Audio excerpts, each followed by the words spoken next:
there was a launch of, across over 60 sites for PA.gov.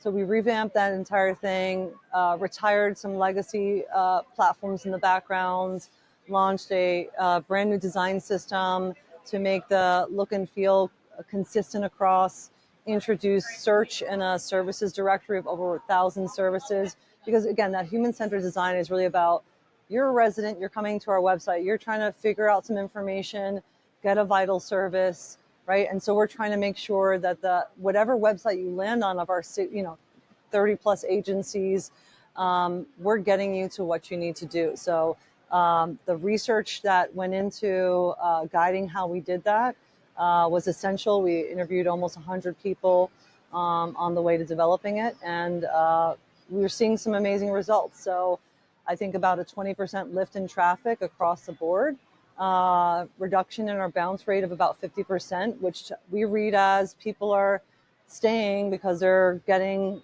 landing somewhere that's helpful, right? They're not just hitting the site and moving on.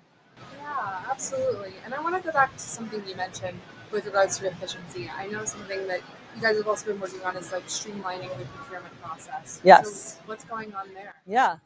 More team efforts across the board. I think, my style of leadership is, how do we bring the right people together to get big things done? So Code PA has been a critical element in the equation, but we have our DGS partners at the table, as well as members of the technology team.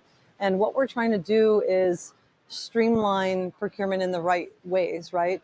As a CIO, I'm sure many of us say we need the visibility of what's going on across a footprint. We're trying to sometimes consolidate, the tools that we use. So we want to have those intake processes that help us understand what new systems and tools and vendors are coming through. But at the same time, that's been a very challenging process. When I speak to both my IT teams that support our agencies as well as our agency leadership, that is one of the top complaints by far. It just takes too long.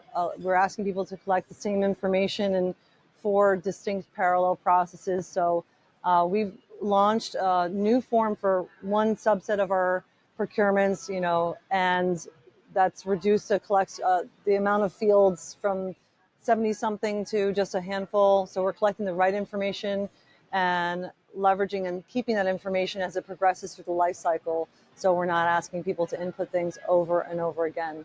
And the last piece I'll mention is that we have our IT policies that dictate a lot of the governance, risk compliance measures that we ask our vendors to support.